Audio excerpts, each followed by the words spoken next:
El murmurador imparcial, con Honorio Feito.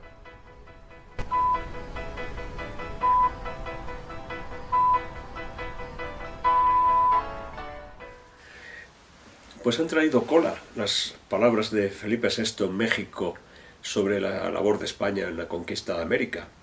Han traído cola y bastantes debates, desde los que han negado hasta los que han afirmado, desde los que han interpretado o han querido pues interpretar que las palabras del rey de España, en definitiva, no habían puesto sino una nota teniendo en cuenta el tiempo transcurrido desde la conquista y la valoración de aquellos acontecimientos con nuestros conceptos de hoy día.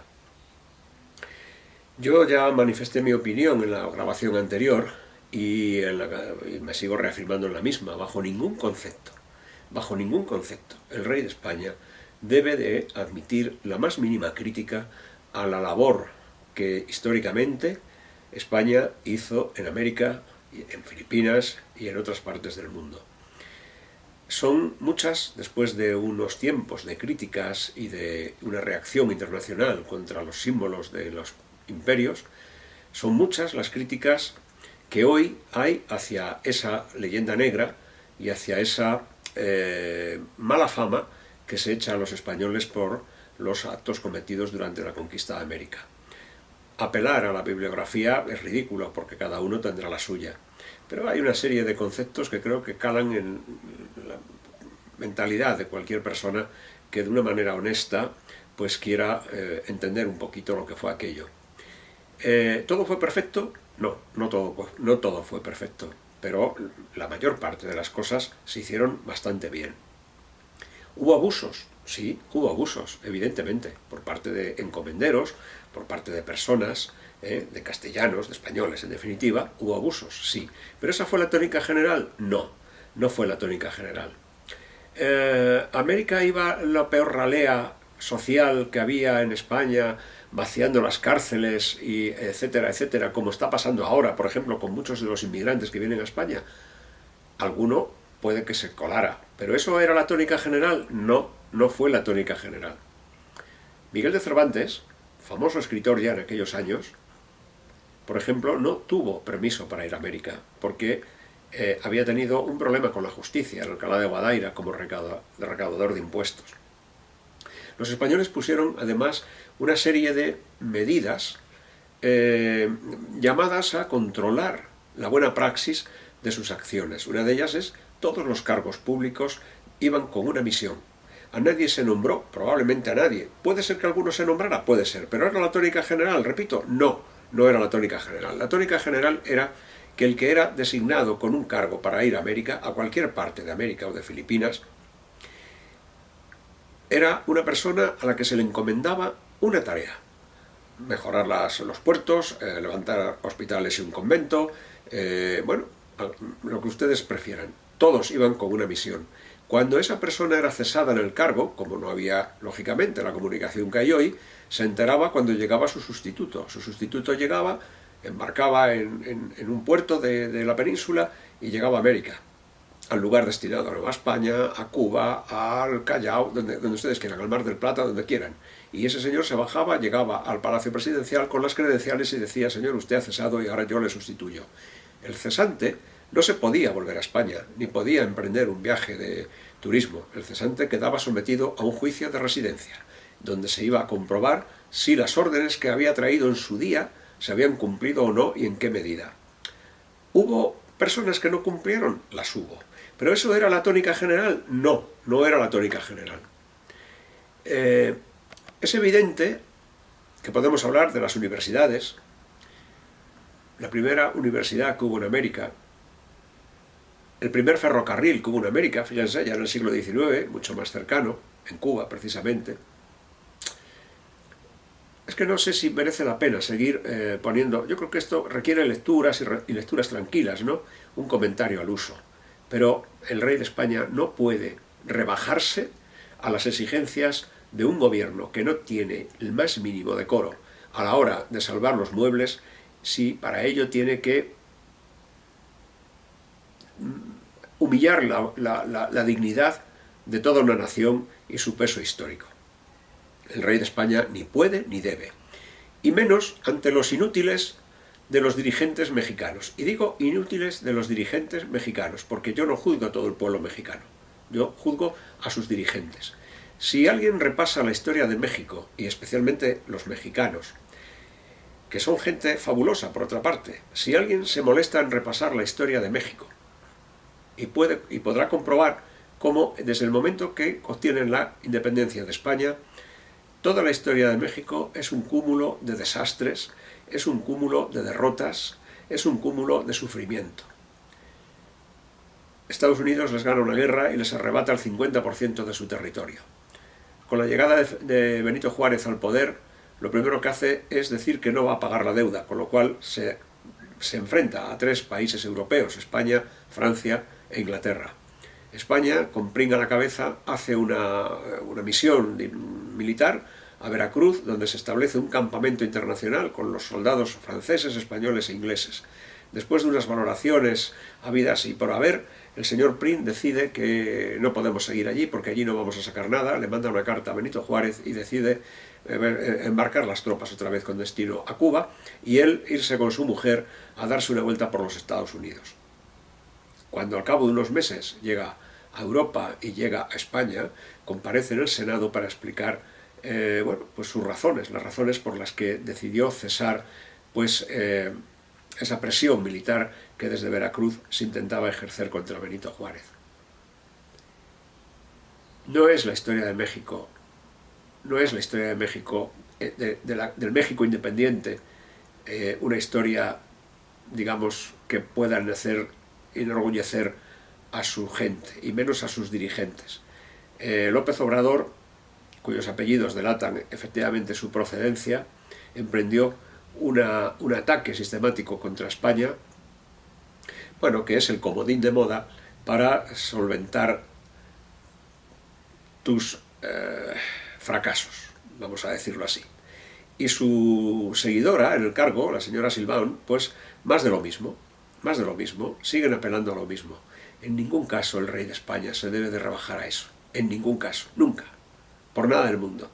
Por otra parte, México fue un país de acogida de muchos españoles republicanos que al terminar la guerra civil emprendieron el camino al exilio. No fue tan fácil. Lázaro Cárdenas había prometido, pues como los socialistas, que vengan todos.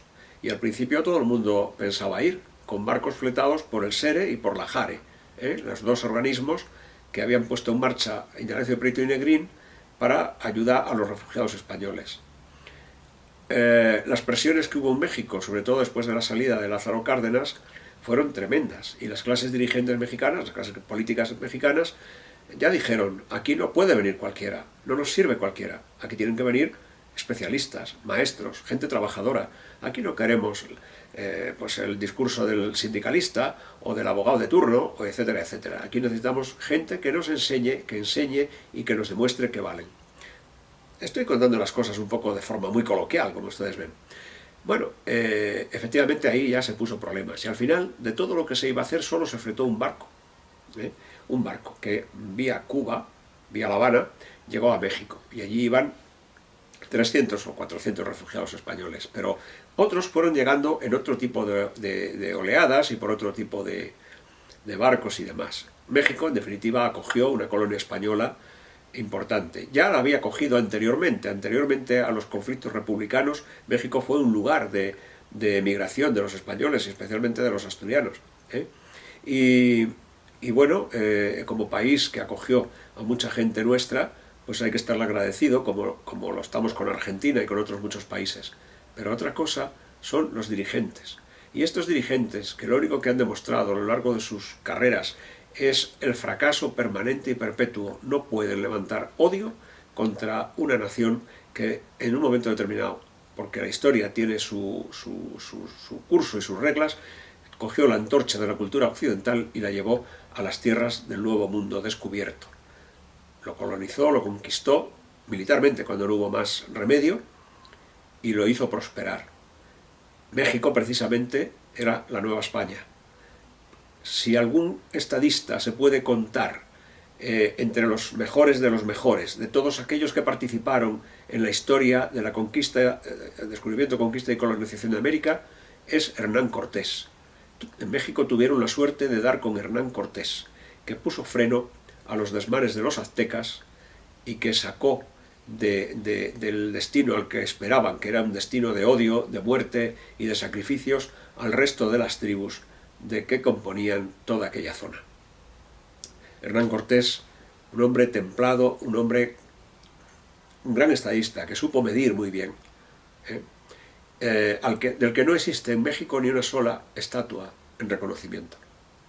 México, desde la independencia, se decantó por el odio a España. Quizá los españoles no hemos sabido hacer las cosas rematadamente bien cuando nos vamos de los sitios. No somos ingleses para calcular con esa frialdad una guerra civil interna que les mantenga ocupados. Nosotros nos hemos ido, a veces por la puerta de atrás, pero nos hemos ido sin más.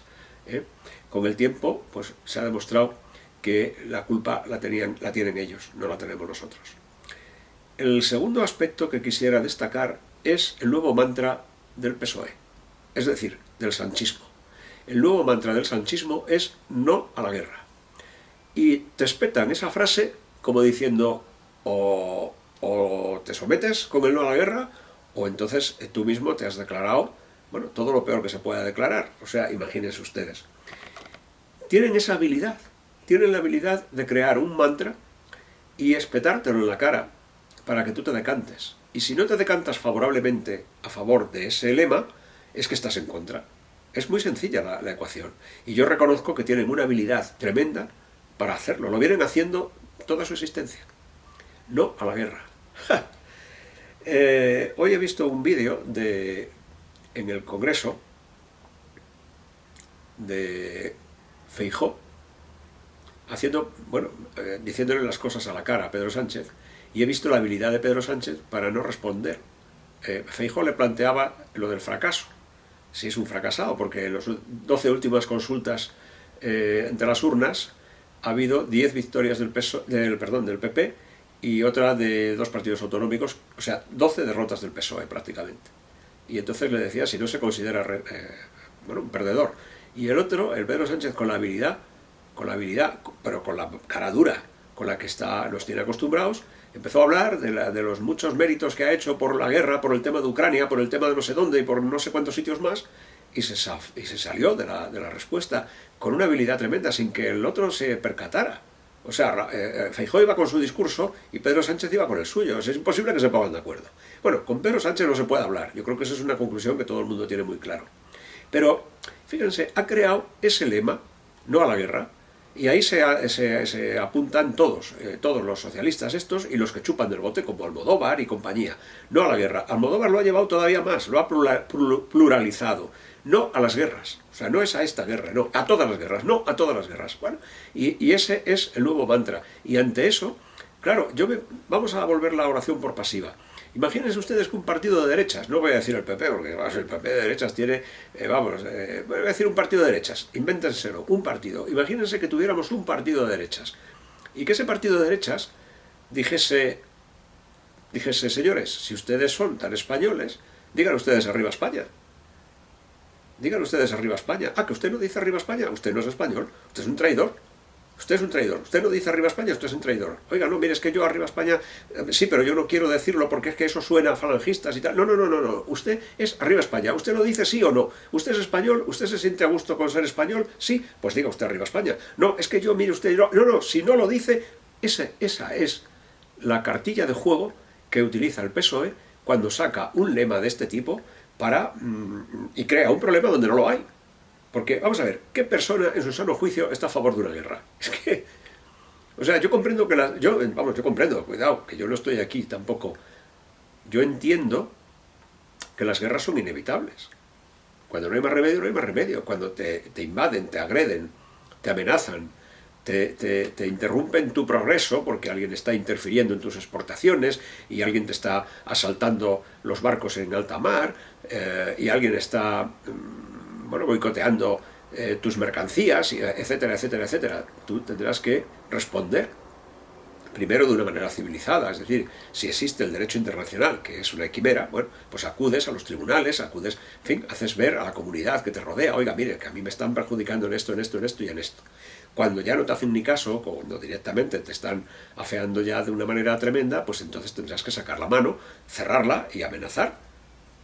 Hemos asistido en la transición a una guerra en España en la que solamente había un ejército que luchaba, que era la ETA.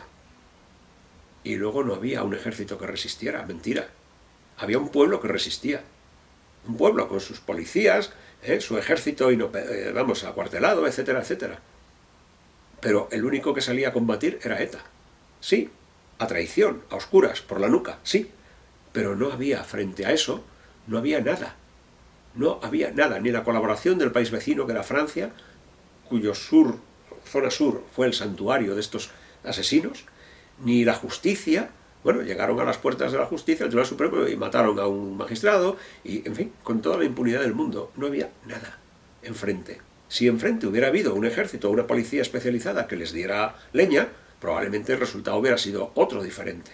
Quiero decir con esto que la sociedad española es una sociedad recientemente acostumbrada a llevarse los golpes.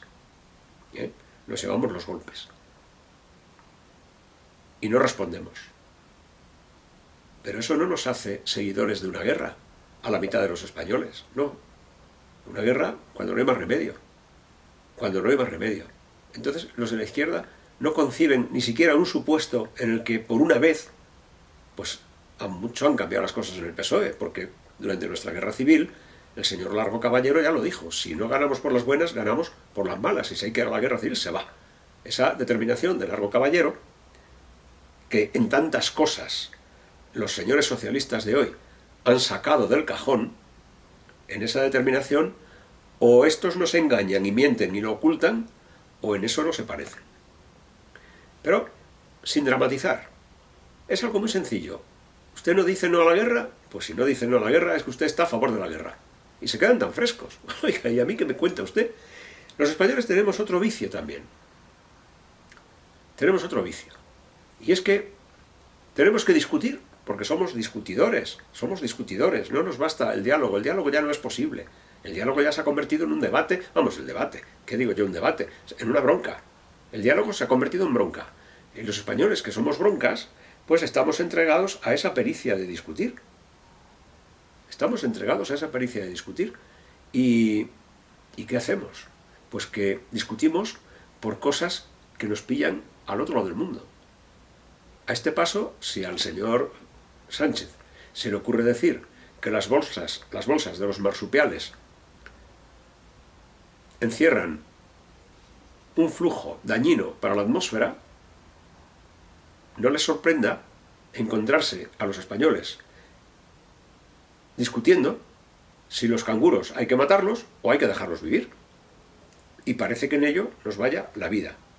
Esa es la trampa del PSOE. Y eso parece que todavía no nos hemos dado cuenta y todavía no hemos sabido